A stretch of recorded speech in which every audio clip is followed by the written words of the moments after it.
ఈ భూమి మీద మనం అనేక సార్లు నిరుత్సాహం, ఒత్తిడి, అపచయంలోకి వెళ్ళిపోతూ ఉంటాం.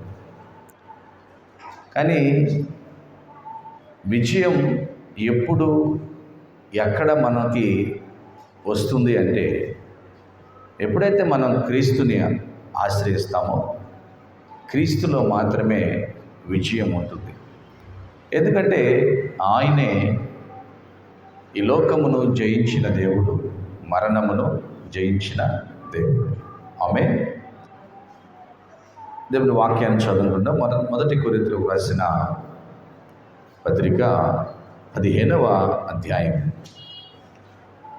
57, 58 వచనాలు మనం ఈరోజు ధ్యానం చేసుకున్నాం. అయినను మన ప్రభు అయిన యేసుక్రీస్తు మూలముగా మనకు జయమును అనుగ్రహించుచున్న దేవునికి స్తోత్రము కలుగును గాక. కాగా నా ప్రియ సహోదరులారా, మీ ప్రయాసము ప్రభువునందు వ్యర్థము కాదని ఎరిగి స్థిరులను కదలని వారును ప్రభువు కార్యాభివృద్ధి అందు ఎప్పటికీ ఆసక్తులై యుండిడి. హల్లెలూయా. చూడండి, ఎంత చక్కని ప్రోత్సాహమైన మాటలు మనకి దేవుడు ఈ ఉదయకాల సమయంలో తెలియజేస్తున్నాడు. నా ప్రియ సహోదరులారా, మీ ప్రయాసము ప్రభువునందు వ్యర్థము కాదని ఎరిగి స్థిరులను కదలని వారును ప్రభువు కార్యాభివృద్ధి అందు ఎప్పటికీ ఆసక్తులై ఉండండి. ఎందుకంటే ఇలాగ మనల్ని ప్రోత్సహించడానికి వాక్యం, ఎప్పుడైతే దేవునిలో మనం జీవిస్తున్నప్పుడు అపజయాలు వస్తూ ఉంటాయో, అసహనం వస్తూ ఉంటుందో, మానసికమైన ఒత్తిళ్ళు, అనారోగ్యాలు వస్తూ ఉంటాయో, అవసరమా ఈ దేవునిలో మనం జీవించటం? అవసరమా ఈ దేవుణ్ణి మనం ఆరాధించటం, అనుసరించటం అనే అనుమానాలు, మనకి సందేహాలు ప్రారంభమవుతాయి. సో వాటి కొరకు దేవుని జీవం కలిగిన మాటలు అంటున్నారు. మనం స్థిరంగా ఉండాలంట, కదలని వారిగా ఉండాలంట. ఎందుకంటే దేవునితో మనం జీవిస్తున్నప్పుడు, దేవుని పరిచర్య, దేవుని నీతి కొరకు మనం ముందుకు సాగుతున్నప్పుడు వచ్చే ప్రతి ఇబ్బందిని దేవుడు చూస్తున్నాడు. సరైన సమయంలో దాని నుంచి మనకి విడుదల దయచేస్తాడు. హల్లెలూయా. అందుకే అంటున్నాడు ఇక్కడ,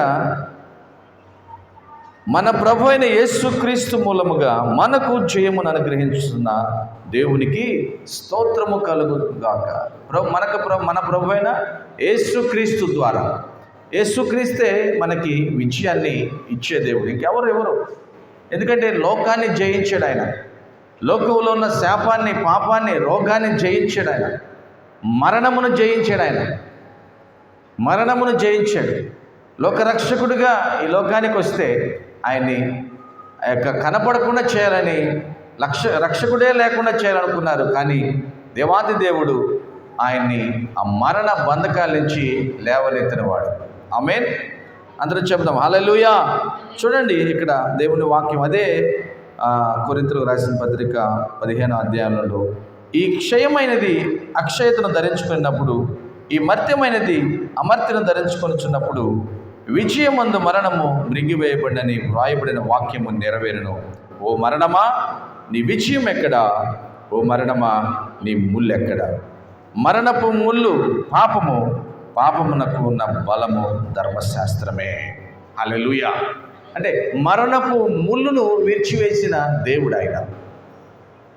మరణం ఆయన్ని చనిపోయి పాతిపెట్టబడినప్పుడు ఆ సమాధులను తెరిచివేసిన దేవుడు, మృత్యుంజయుడిగా తిరిగి లేచిన దేవుడు. ఇంకెవరు లేరు భూమి మీద తిరిగి లేచిన దేవుడు, మరణమును జయించినవాడు. కాబట్టి ఆయనే ఈ లోకాన్ని జయించాడు కనుక ఆయన్ని ఆశ్రయిస్తే మన జీవితంలో విజయమే వస్తుంది. హల్లెలూయా. చూడండి, మనం భక్తుడైన దావీదుని ఒకసారి మనం జ్ఞాపకం చేసుకుంటే, మొదటి సమూయేలు గ్రంథము, బైబిల్లో ఉన్నవారు తీద్దాం. మొదటి సమూయేలు గ్రంథము 17వ అధ్యాయము, మొదటి సమూయేలు గ్రంథం 17వ అధ్యాయము 47 నుంచి కొన్ని మాటలు మనం చదువుకున్నాం. 47 నుంచి కొన్ని మాటలు మనం చదువుకున్నాం. అప్పుడు యెహోవా కత్తి చేతను ఈటి చేతను రక్షించువాడు కాడని ఈ దండు వారందరూ తెలుసుకొందురు. యుద్ధము యెహోవాదే, ఆయన మిమ్మును మా చేతికి అప్పగించునని చెప్పాను. ఎవరి మాట చూస్తున్నాడంటే దావీదు. యవనస్తుడు, యవన కాలంలో ఉన్నాడు. చక్కని దేవుని యొక్క వాక్యానుసారంగా చిన్న వయసు నుంచి పెరుగుతున్నాడు. తండ్రి యొక్క గొర్రెలను కాస్తూ ఆ గొర్రెలకు సంరక్షకుడిగా వాటిని విస్తరింపజేసే వ్యక్తిగా ఉన్నాడు ఈ దావీదు. ఈ దావీదు ఎప్పుడు దేవుని ఆరాధిస్తూ, ఎప్పుడు ఆ గొర్రెలను కాచుకునే గొర్రెల కాపరిగా ఉన్న వ్యక్తి, గొర్రెల మీదకి సింహాలు వస్తున్నా, తోడేళ్ళు వస్తున్నా, ఆ గొర్రెలను ఆ సింహం నుంచి, ఆ తోడేల నుంచి కాపాడుతున్నవాడు. ఎప్పుడు దేవుణ్ణి ఆరాధిస్తాడు, ఎప్పుడు దేవుణ్ణి మహింపరుస్తాడు, ఆయన గొప్పతనాన్ని ధ్యానిస్తూ ఉంటాడు. తల్లిదండ్రులు ఆ రీతిగా దావీదుని చిన్న వయసు నుంచే పెంచుతూ వచ్చారు. మరి అదే సమయంలో దావీదు ఒక్కడేనా ఆ కుటుంబంలో అంటే కాదు, ఇంకా ఆయనకి అనేక మంది అన్నయ్యలు ఉన్నారు. మరి ఇంతమంది అన్నయ్యలందరూ రాజ్యంలో సౌలు మహారాజు దగ్గర సిపాయిలుగా పనిచేస్తున్నారు. మరి లాస్ట్ వాడుగా ఉన్న దావీదు మాత్రమే గొర్రెల కాపరిగా పనిచేస్తున్నాడు. మరి యుద్ధానికి వెళ్ళిన అన్నయ్యలు చాలా దినాలు అయిపోయింది, యుద్ధం నుంచి రాలేదు. తండ్రి గారికి ఒకసారిగా మరి ఎంతకాలం నుంచి యుద్ధంలో నుంచి బయటకు రాలేదని చెప్పి చిన్న కుమారుడిని పిలిచి, నాయనా దావీదు, ఇదిగో నేను ఆహారం ఇస్తున్నాను, కొంత మీ అన్నయ్యలకు తీసుకెళ్ళు, కొంత అక్కడున్న సైన్యాధిపతికి కూడా తీసుకువెళ్ళు. అన్నయ్యలు యోగక్షేమాలు కనుక్కుని ఎలా ఉన్నారు ఏంటి అని చెప్పి కనుక్కుని కొద్దిగా రామ్మ అని చెప్పి యవనస్తుడైన దావీదుని పంపించాడు. యవనస్తుడైన దావీదు వెళ్ళాడు. అక్కడ యుద్ధం కోసం జనాలు పంక్తులు తీరి కూర్చున్నారు. అవతల పక్క ఫిలిస్తీన్లు, యువతల పక్క ఇశ్రాయేలు. వెళ్ళి అక్కడ అన్నయ్య వాళ్ళని యోగక్షేమాలు కనుక్కుని వారికి ఆహారం ఇచ్చాడు. ఆహారం ఇచ్చి యుద్ధం ఎలా జరుగుతుందో ఏందని, యవనస్తుడు కాబట్టి ఇప్పటి వరకు గొర్రెల దగ్గర ఉన్నాడు కాబట్టి అది కొత్తగా ఉంది. అక్కడ ఆయుధాలు ధరించుకుని గుర్రాలు, రథాలు అవన్నీ కొత్తగా ఉన్నాయి. కొంతగా వాటన్నిటిని చూస్తూ ఉన్నాడు. ఇంతలో ఒక సూర్యుడు, బహు బలశాలి, ఇంచుమించుగా 9 అడుగుల ఎత్తున్న వ్యక్తి ఎత్తైన కొండ మీదకి వచ్చి సవాలు విసురుతున్నాడు. మీలో ఎవడైనా ఒక్కడొచ్చి నన్ను ఓడించగలిగితే మేమందరం మీకు బానిసలమైపోతాం. అటునుంచి 100 మంది 1000 మంది, ఇటు నుంచి 1000 మంది 100 మంది కొట్టుకోవటం ఎందుకు? నన్ను ఎవరైనా పడగొట్టగలిగిన వాడు ఒక్కడుంటే చాలు, వస్తారా అని చెప్పి సవాలు విసురుతున్నాడు. ఆ సమయంలో దావీదు అది విన్నాడు, చూశాడు. అది ఆ రోజు జరిగింది కాదు, ఇంచుమించుగా 40 రోజుల నుంచి అలాగనే వస్తున్నాడు, సవాలు విసురుతున్నాడు. ఆ వ్యక్తిని చూసినప్పుడు, ఆ వ్యక్తిలో ఉన్న బేకరాన్ని, ఆ వ్యక్తిలో ఉన్న పరిస్థితిని చూసినప్పుడు ఇశ్రాయేల్ ప్రజలకు వణుకు పుడుతుంది, భయం వేస్తుంది. ఇశ్రాయేల్ ప్రజలు ఆయన వస్తున్నప్పుడు గడగడగడ వణుకుతున్నారు. గొలియాత్ అతని పేరు. ఇతన్ని గెలిచేవారు ఎవరు లేరు అనుకుంటున్నారు. అతని యొక్క ఈటె అంటే ఆ బరిసె ఉంటుంది కదా, విసిరేది బళ్ళెం, అది నేతగాని ధోని అంత ఉందంట. నేతగాని ధోని అంత ఉందంట. దాన్ని సపరేట్గా ఒక వ్యక్తి మోసుకుంటూ వస్తాడు. అది కొన్ని కిలోలు ఎత్తుగా ఉందని బైబిల్లో రాయబడి ఉంది. అంటే అంత బలశాలి, ఇంచుమించుగా 9 అడుగుల ఎత్తు కలిగిన వ్యక్తి. చూడటానికే ఒక వికారంగా భయాన్ని తలపించేవాడిగా ఉన్నాడు ఆ వ్యక్తి. ఇశ్రాయేలు ప్రజలు భయపడిపోతున్నారు. ఇక మన జీవితంలో ఇతను గెలవడం అనేది మన వల్ల కాదనుకుంటున్నారు. సౌలు మహారాజు కూడా ఏమీ చేయలేకపోయాడు. అక్కడ ఉన్న ఆయుధాలు ఏం చేయలేకపోతున్నాయి. ఏం చేయాలో అర్థం కాని పరిస్థితిలో ఇశ్రాయేలు సైన్యం ఉంది. అని దావీదు ఆ మాటలు విన్నప్పుడు దావీదుకు రోషం వచ్చింది. ఏంటో తెలుసా? దేవుణ్ణి ఎరిగిన మనల్ని దేవుణ్ణి ఎరగని ఒక వ్యక్తి సవాలు విసరటం ఇది ఎప్పటికీ జరగకూడదు.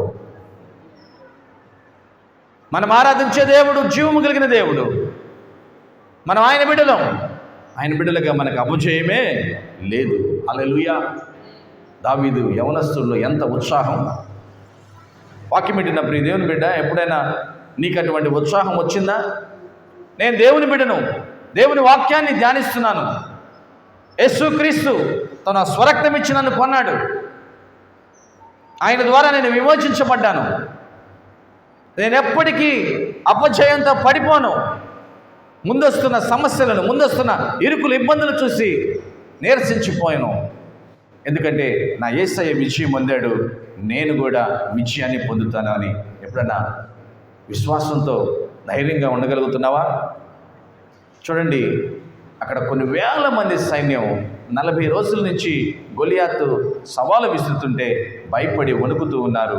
అప్పుడే భోజనం తీసుకొచ్చి అన్నదమ్ములకు యోగక్షేమాలు కనుక్కుని చూసి వెళ్దామనుకున్న దావీదైతే రక్తం మరిగిపోతూ ఉంది. సున్నతి లేని ఈ ఫిలిస్తీయుడు జీవము కలిగిన దేవుణ్ణి ఆరాధించి మనల్ని అవమానిస్తాడా? ఇది కుదరదు. నిశ్చయముగా అతను నేను గెలుస్తాను, అతను నేను ఓడిస్తాను. ఎలాగ ఓడిస్తావు? నీ వల్ల ఏమవుతుంది? నువ్వు బాలుడివి, ఇప్పుడే యవన ప్రాయంలోకి వచ్చావు, చాలా అందంగా ఉన్నావు, చాలా సుందరంగా ఉన్నావు, దెబ్బతినిపోతావు. వద్దు అని కొంతమంది ఆ వ్యక్తిని వెనక్కి తగ్గించాలని ప్రయత్నం చేస్తున్నారు. కానీ దావీదులో ఉజ్జీవం ఆగలేదు. హల్లెలూయా. నిజమే. మనం కొన్ని సమయాలు వాక్యాన్ని ధ్యానిస్తున్నప్పుడు లేదా వాక్యాన్ని వింటున్నప్పుడు కొందరి సహోదరులు మనం ప్రోత్సహించినప్పుడు దేవుని వాక్యం ద్వారా నిజంగా మనం గెలవగలం అనే నమ్మకం వస్తుంది. కానీ కొందరు అంటారు, అది వల్ల కాదులే అంటారు, అది కుదరదులే అంటారు, అది అందరికి కాదులే కొందరికే అంటారు. లేదు లేదు, క్రీస్తులో ఉన్న అందరికీ విజయమే. హల్లెలూయా. ఎటువంటి శ్రమలొచ్చినా నేను దిగులు పడను ఇలలో, ఎటువంటి శ్రమలొచ్చినా నేను దిగులు పడను ఇలలో, ఎవరేమి చెప్పినను, ఎవరేమి చెప్పినను నేను సోలిపోనెప్పుడు, నేను సోలిపోనెప్పుడు. క్రీస్తులో జీవించు నాకు ఎల్లప్పుడూ జయముందును. ఎవరిలో ఉంటే? క్రీస్తులో జీవిస్తే. యేసు క్రీస్తు నాలో ఉన్నాడు, నాతో ఉన్నాడనే ఒక విశ్వాసం నీలో ఉంటే ఎప్పుడు మనకి విజయమే, అపజయం అనేదే లేదు. లేదు. ప్రియదేవుని బిడ్డలారా, నాకు తెలిసిన ఒక పెద్ద ఆయన మాస్టర్ గారు ఒక చిన్న మందిరంలాగా ఒక చిన్న పాకలాగా వేసుకుని ప్రార్థన పెట్టుకుంటున్నాడు. ఇంచుమించుగా 20 నుంచి 30 మంది బిడ్డల సంఘ బిడ్డలుగా వస్తున్నారు. కొంతమంది మార్పు చెందిన వారు ఉన్నారు, కొంతమంది మారు మనసు పొందవలసిన వారు ఉన్నారు. చక్కగా ఆరాధన జరుగుతూ ఉంది. వింటున్నారా? చక్కగా ఆరాధన జరుగుతూ ఉంది. ఇంతలో ఒక కుటుంబంలో ఎందుకో మరి వాళ్ళకి ఇక్కడ ఆరాధన జరగకూడదు, వీళ్ళు ప్రార్థన చేసుకోకూడదు, వీళ్ళు ఎవరినో ఆరాధిస్తూ ఉన్నారని ఒక లోన ఒక ద్వేషం, కోపం మరి ఆ సేవకుని మీదో లేకపోతే ఆ వెళ్ళే సంఘస్థుల మీద తెలియదు, కానీ కోపాన్ని పెంచుకుని వారెవరు లేని సమయంలో ఆ తాటేకులు పాకని తగలబెట్టేశారు. ఏం చేశారు? తగలబెట్టేశారు. కానీ తగలబెట్టింది ఎవరో సంఘస్థుల్లోకి తెలుసు. అందరూ సేవకుని దగ్గరికి వెళ్ళి తగలబెట్టిన వాళ్ళు మనకు తెలుసయ్యా, మనందరం స్టేషన్కి వెళ్దాం, కేసు పెడదాం, పోలీసులు దాన్ని చక్కగా చేసి మనకు వచ్చిన నష్టపరిహారం ఇప్పిస్తారు, మనం తిరిగి కట్టుకోవచ్చు అని అంటే సేవకుడు అన్నాడు, మనం క్రీస్తులో ఉన్నాం కదా, మనకి ఎవరిస్తారు విజయం? యేసుక్రీస్తు విజయాన్ని ఇస్తాడు. హల్లెలూయా. నమ్మకం, దేవుడే మనకి విజయాన్ని ఇస్తాడు, పర్లేదు కదా అని చెప్పి విశ్వాసంతో వాళ్ళందరూ ప్రార్థన చేశారు. విశ్వాసంతో ప్రార్థన చేశారు. ఏమైంది తెలుసా? అంటే ఇలా చెప్పుకోవడానికి కొద్దిగా కష్టంగానే ఉంటుంది, కానీ వాస్తవానికి ఆ మందిరాన్ని ఆ పాకాన్ని తగలబెట్టింది పురుషుడు, కానీ ప్రోత్సహించింది స్త్రీ, ఆ భార్య. ఎప్పుడైతే వీళ్ళు ప్రార్థన చేయడం ప్రారంభించారో అనుకోని రీతిగా ఆమెకి ప్యారలైజ్ వచ్చింది, పక్షవాయువు వచ్చింది. అందరితో పాటు విజిట్ చేస్తూ తెలిసి ఈ పాస్టర్ గారు కూడా అక్కడికే వెళ్ళాడు. వాళ్ళకే ప్రార్థన చేద్దాం అనుకున్నాడు. వెళ్ళి ప్రార్థన చేస్తుంటే ఆమె పశ్చాత్తాపడి, అయ్యా నేనే చేశాను, నేనే చేయించాను మా ఆయన చేత, దేవుడు నన్ను క్షమించాలి అని చెప్పి ఒప్పుకుని, నేను ఆ నష్టపరిహారం ఇస్తానని ఒప్పుకుంది. కానీ నష్టపరిహారం ఏమి వదిలేము, ఒప్పుకున్నావుగా, దేవుడు నిన్ను క్షమిస్తాడు. అది కొద్ది రోజుల్లో ఆమె ఆ ప్యారలైజ్ నుంచి, ఆ పక్షవాయు నుంచి విడుదల పొందింది. దేవునికి మహిమ కలుగుతుంది కాక. ఎంత గొప్ప దేవుడు, ఎంత గొప్ప దేవుడు. యేసుక్రీస్తులో ఉండి విశ్వాసంగా ప్రార్థన చేసిన సేవకుని కూడా విజయాన్ని ఇచ్చాడు.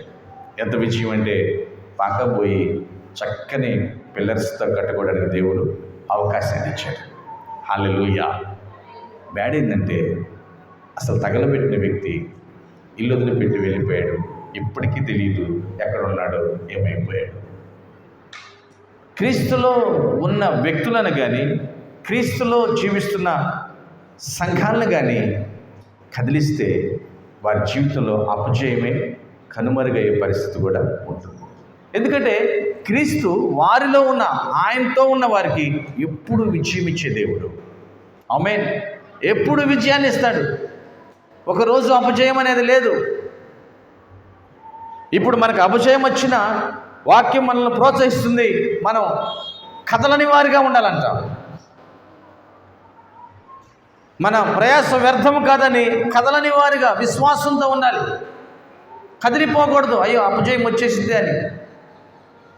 మనం ఇబ్బంది పడిపోతామే, రోగాల పాలైపోతామే, అదైపోతామని భయపడకూడదు. ఎందుకంటే నీలో క్రీస్తు ఉన్నాడు, నువ్వు క్రీస్తుతో ఉన్నావు. హల్లెలూయా. ఇక్కడ దావీదు దేవునిలో ఉన్నాడు కాబట్టి అంతమంది వెనక్కి తిరిగినా కానీ దావీదు ముందుకెళ్తున్నాడు. ఇంతలో సౌలు మహారాజుకి ఆ వార్త తెలిసి సౌలు గారు వచ్చి, నానా ఇట్రా, ఇదిగో శిరస్నానం పెట్టుకో, ఇదిగో ఈ కవచాన్ని పెట్టుకో, ఇదిగో ఈ కత్తి తీసుకో, ఇదిగో ఈ డాల్ తీసుకో, ఇదిగో కాళ్ళకి ఈ షూస్ వేసుకో, ఎందుకంటే అతను చాలా బలశాలి, నీకు ఎటువంటి సేఫ్టీ లేకుండా నువ్వు యుద్ధానికి వెళ్ళడం మంచిది కాదు, అసలే బాలుడవు నాన్న, ఇవన్నీ ధరించుకో అని చెప్పి ఆ వస్త్రాలన్నీ వేసి ఆ కవచాలన్నీ ధరించారంట దావీదుకి. ఆ కవచాలన్నీ వేసుకుని నడవటానికి రోబోలాగా నడుస్తున్నాడు, ఒక మర మనిషిలాగా నడుస్తున్నాడు. అలవాట్లేదు. ఇవన్నీ నాకు వాడుక లేదండి రాజుగారు, నాకు అలవాట్లేదు. నేను కత్తి చేత ఇవన్నీ ఆభరణాల చేత వెళ్ళను, కానీ నేను యుద్ధము యెహోవా పేరట వెళ్తాను. ఇటు చెప్పలు కొడతాం హల్లెలూయా. నేను దేవుని పేరట వెళ్తాను, నాకేం అవసరం లేదు. నాకు వడిశాల విసరటం బాగా తెలుసు. ఒక 5 రాళ్ళు వేరుకుని నేను వెళ్తాను చాలు, నాకు అతను నేను ఖచ్చితంగా గెలుస్తాను. దేవునికి మహిమ కలుగును గాక. నిజమే, కొన్ని సమయాల్లో మనకి మన జీవితంలో వస్తున్న అసహనాన్ని, మానసిక ఒత్తిడిని, అపజయాన్ని బట్టి మన సొంత తెలివితేటలతో దాన్ని విజయం సాధించాలని ప్రయత్నం చేస్తాం. సొంత తెలివితేటలతో, సొంత జ్ఞానంతో ఎప్పటికీ విజయం రాదు. వచ్చినా అది తాత్కాలికమే, మరలా అపజయమే. అందుకే దావీదు, అయ్యో ఇదేదో కొత్తగా ఉన్నాయి, ఇవి వేసుకుని వెళ్దాంలే బాగుంటాయి అనుకోలా. నాకు వాడుక లేవు, వీటితో వెళ్తే నేను ఖచ్చితంగా ఓడిపోతాను. నేను ఎవరి పేరట వెళ్ళాలి? యేసుక్రీస్తు నామములో వెళ్ళాలి, యెహోవా పేరట వెళ్ళాలి నేను. చూడండి, అక్కడ గొలియాతు బయటకు వచ్చి కూర్చున్నాడు. దావీదు ఒక చిన్న బాలుడు ఒక చిన్న సంచి లాంటిది తీసుకుని రాళ్ళు వేరుకుని వెళుతూ ఉన్నాడు. ఎంత సిల్లీగా ఉందంటే గొలియాతుకి, ఎరా నీ కర్ర తీసుకుని వస్తున్నావు, నేనేమన్నా కుక్కను అనుకుంటున్నావా అంటున్నాడు. నేనేమన్నా కుక్కను అనుకుంటున్నావా? కర్ర కూడా తీసుకుని వస్తున్నావు. ఇదిగో ఈరోజు నిన్ను చీల్చి వేస్తాను, ముక్కలు ముక్కలుగా చేస్తాను, ఆకాశ పక్షులకి ముక్కల్ని చేసి వేసేస్తాను ఈరోజు. ఏమనుకుంటున్నావు? ఎంత పిల్లడు నువ్వు అని గొలియాతు అరుస్తున్నాడు, కేకలు వేస్తున్నాడు. గొలియాతు అరుస్తుంటే జనులు పరిగెడుతున్నారు భయమేసి. దావీదైతే 5 నున్నటి రాళ్ళు వేరుకుని గొలియాతు వస్తుంటే గొలియాతు వైపు వెళ్లకుండా సైన్యం వైపు వెనక్కి తిరిగాడు. అంటే కొద్ది దూరంగా వెళ్ళడానికి. దేవునికి మహిమ కలుగును గాక. చూద్దాం, ఈరోజు నువ్వు గెలుస్తావా? నువ్వు ఎప్పటికీ గెలిచేది లేదు. దేవుడు నిన్ను నా చేతికి అప్పచెప్పాడు, మా చేతికి అప్పచెప్పాడు. యుద్ధము యెహోవాదే. ఈరోజు ఫిలిష్తీయులందరూ ఇశ్రాయేలు చేతికి అప్పగించబడ్డారు అంటాడు. హల్లెలూయా. ఈరోజు నా చేతిలో నీవు చనిపోయావు, చంపేశానంతే అని చెప్పి వెనక్కి వెళ్ళి ఒకే ఒక రాతితో తన శరీరం అంతా కవచం వేసుకుని అన్నాడు. ఉక్కు కవచం, ఎక్కడ తగిలిన దెబ్బ దానికి తగలదు. చేతులకు కానీ మొత్తం బాడీ మొత్తం కవచం వేసుకుని ఉన్నాడు. అంత కవచం వేసుకున్నాడు, కానీ నుదుట మీద కొద్ది ఖాళీ ఉంది. నుదుట మీద కొద్ది కరెక్ట్గా అక్కడే ఆ ఖాళీ ఉన్న ప్రదేశానికే గురి చూసి కొట్టాడు. ఒక్కసారిగా వాస్తవానికైతే వెనకబడాలి, తల దిమ్మిరిపోయి ముందుకు పడ్డాడు, బోర్ల పడిపోయాడు. దేవునికే మహిమ కలుగును గాక. ప్రియ దేవుని బిడ్డలారా, మన జీవితంలో విజయం రావట్లా కారణం ఏం తెలుసా? ఎక్కడ కొట్టాలో తెలియదు మనకి. ఎక్కడ కొట్టాలో తెలియదు. కొట్టి కొట్టి కొట్టి ఆ ప్రయత్నం చేసి ఈ ప్రయత్నం చేసి ఇంకో ప్రయత్నం చేసి విసికి వేసారిపోతున్నాం, ఓపిక నశించిపోతుంది, కానీ విజయం అయితే రావట్లా. చూడండి, దావీదు వైపు ఒకసారి గురి చూసి కొట్టాడు. ఎక్కడ కొడితే పడతాడు అక్కడ కొట్టాడు. కొట్టి వదిలేశాడా? లేదు, పరిగెత్తుకుంటూ వెళ్ళాడు. ముందు చంపేశాడు. గొలియాతు మీదకి ఎక్కి గొలియాతుని చంపాడు ముందు. ఆ తర్వాత గొలియాతు కత్తి తీసుకున్నాడు, మెడ కట్ చేశాడు, తల తీసుకున్నాడు.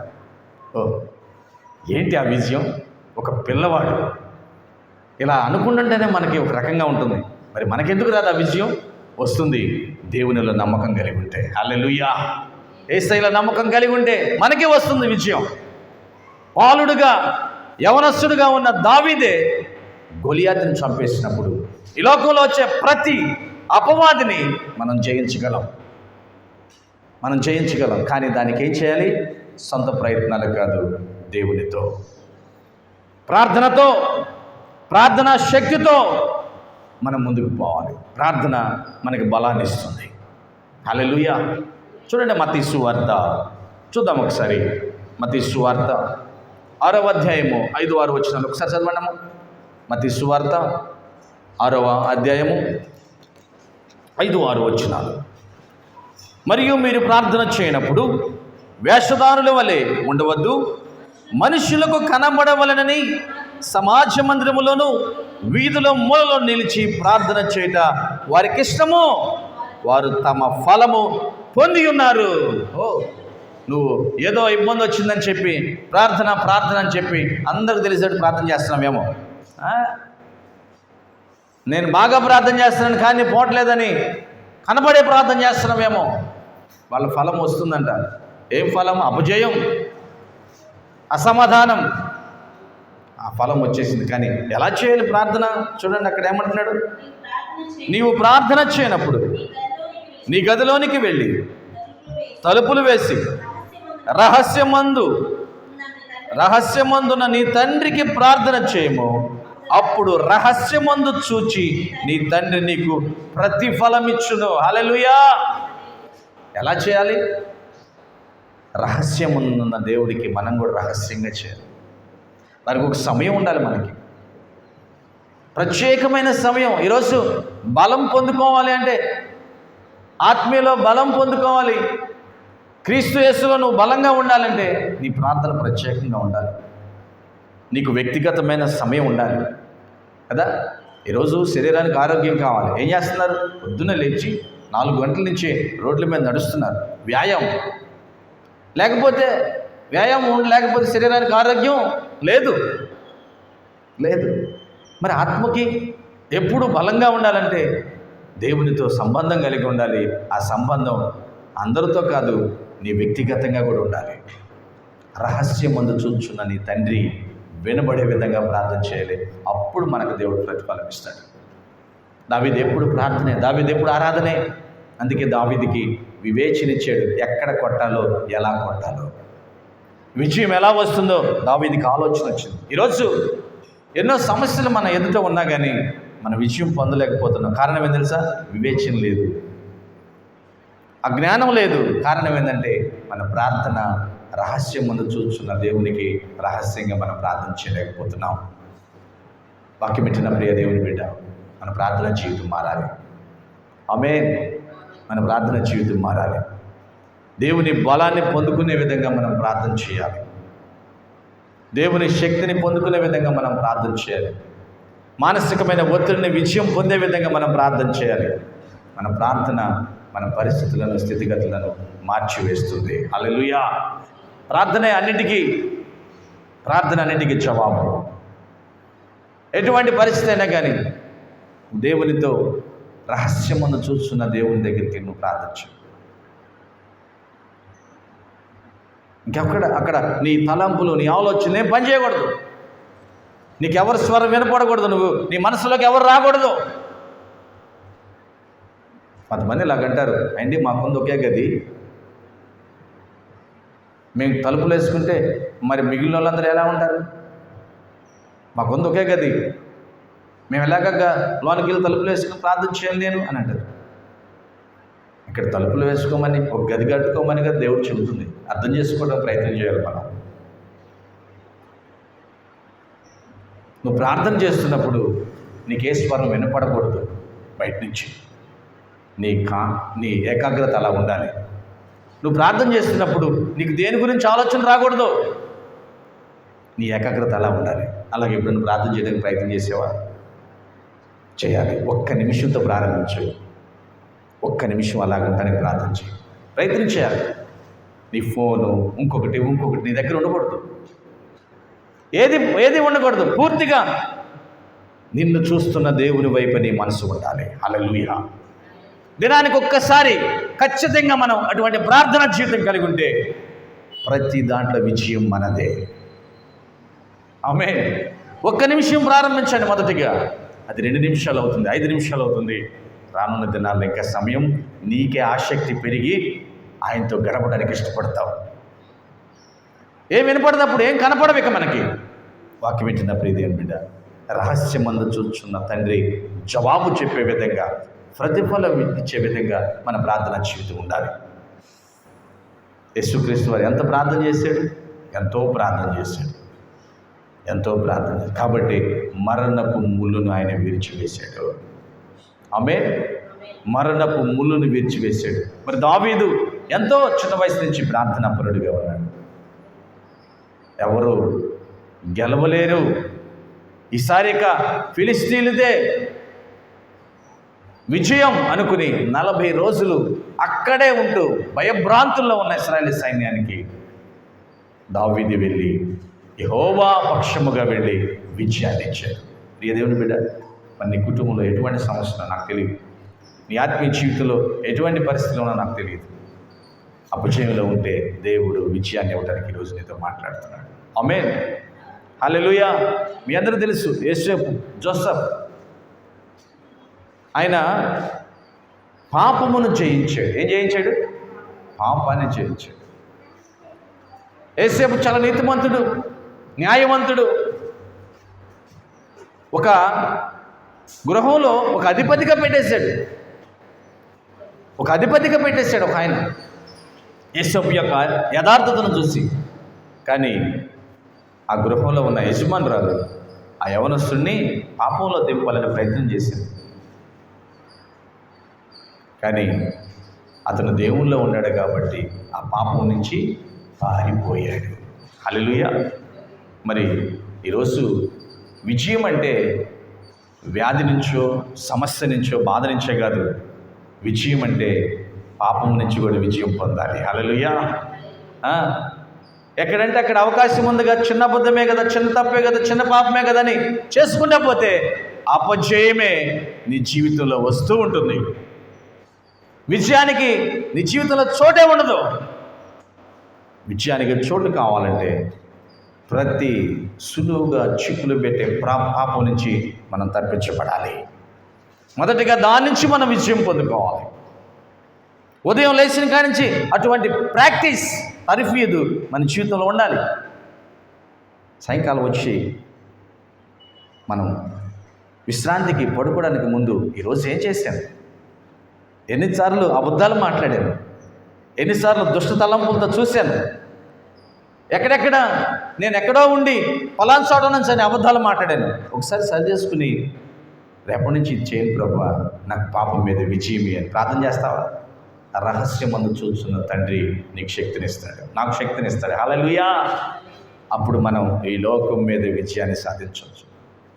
అటువంటి విజయాన్ని ఇచ్చిన యేసయ్యని మనం అంగీకరించేవారిగా ఉంటాం. వాక్యం వింటున్న ప్రియ దేవుని బిడ్డలు చాలామంది ఏమండి, ఏదో కొన్ని వాక్యాలు వింటుంటే, కొన్ని పాటలు వింటుంటే హృదయం కరిగిపోతుంది, హృదయం మారిపోవాలనిపిస్తుంది. కానీ నేను పట్టిన పాపం నుంచి నేను విడుదల పొందలేకపోతున్నాను, నేను మంచిగా జీవించలేకపోతున్నాను. నా స్నేహితులు, నా బంధువులు, నా ఇంటి వారు నన్ను లాగుతూ ఉన్నారు ఆ పాపంలోకి. నిజమే, మారాలని నీకుంది, కానీ మార్పు ఇవ్వాలని సాతానుడికి లేదు కదా. వాడు నీకు సమీప బంధువుగా, మంచి స్నేహితుడిగా పనిచేస్తున్నాడు. ముందు వాడి నుంచి నువ్వు విడుదల పొందాలి. విడుదల పొందాలంటే ప్రతిదినం ప్రాక్టీస్ చేయాలి. ఆమేన్. ప్రతిదినం యేసయ్యతో బంధం కలిగి ఉండాలి. నమ్మాలి, నా పాపమును యేసుక్రీస్తు సిలువలో తొలగించి వేశాడు. నమ్మాలి, నా ప్రతి ఒక్క వ్యాధి బాధ నుంచి ఆయన సిలువలో చిందించిన రక్తము ద్వారా విడుదల వచ్చిందని నమ్మాలి. నేను పాపమును పూర్తిగా పాతిపెట్టబడ్డాను, నేను నీతిమంతుడిగా తిరిగి లేచాను. నమ్మితే చాలు, దేవుడు మనకి శక్తినిస్తాడు. ఆయన త్వరలో రాబోతున్నాడు. హల్లెలూయా. ఎంత మంచి దేవుడో తెలుసా. వాక్యం వింటున్న ప్రియ దేవుని బిడ్డ, రక్షించబడ్డ వారికి ఏంటండి నిరీక్షణ? ఏంటి నిరీక్షణ? రక్షించబడ్డాను అంతేనా? కాదండి. ఇప్పుడు నువ్వు పడుతున్నవే చిన్న శ్రమలు, చిన్న బాధలు. ఒకరోజు వేసే వస్తాడు, అప్పుడు అటువంటి శ్రమలు ఏముండవు ఇక మనకి. ఆమె ఏ బాధ లేదు, ఏ వ్యాధి లేదు, నిరంతరం ఆరాధనే. మన కొరకు యేసయ్య ఒక చక్కటి ఇండ్లను నిర్మించి ఉన్నాడు. దాంట్లో నివాసం చేయటం మన పని. ఆ వీధులు ఎలా ఉంటాయంట? బంగారపు వీధులు అంట. హల్లెలూయా. సో అటువంటి గొప్ప రాజ్యంలో మనం ఉండబోతున్నాం. ఇప్పుడుండే బాధలు, ఇప్పుడుండే పరిస్థితులు అప్పుడు ఉండవు. సో ఇప్పుడున్న వాటి నుంచి నువ్వు విడుదల పొందాలంటే, జయం పొందాలంటే యేసయ్యలో నమ్మకం కలిగి ఉండాలి, నిరీక్షణ కలిగి ఉండాలి, కదలకుండా ఉండాలి, ఆసక్తి పెంచుకుంటూ ఉండాలి. ఆ విధంగా మనం జీవించాలని ప్రభు పేట ప్రేమతో తెలియజేస్తూ ఈ కొద్ది మాటలు ముగిస్తున్నాను. దేవుడు మనందరం దీవించును గాక.